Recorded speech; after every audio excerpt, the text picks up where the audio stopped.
Watch this.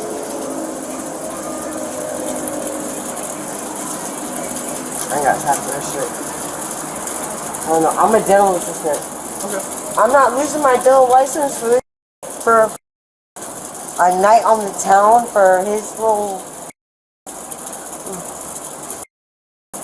island friends. I'm not doing it here. Officers were called to a Florida hotel after reports of a heated dispute between guests. What began as a simple trespass complaint soon turned into a tense confrontation between a woman, hotel staff, and police. My daughter, what are you doing? What? Why? You want to go down? No, I'm not even from this county. Every frame tells a story, and the body cam never lies. I bought my daughter for a birthday present. All right. What are you guys doing? In the end, she was charged with trespassing and resisting arrest without violence, sentenced to 6 months of probation, another night that started with confusion and ended in cuffs.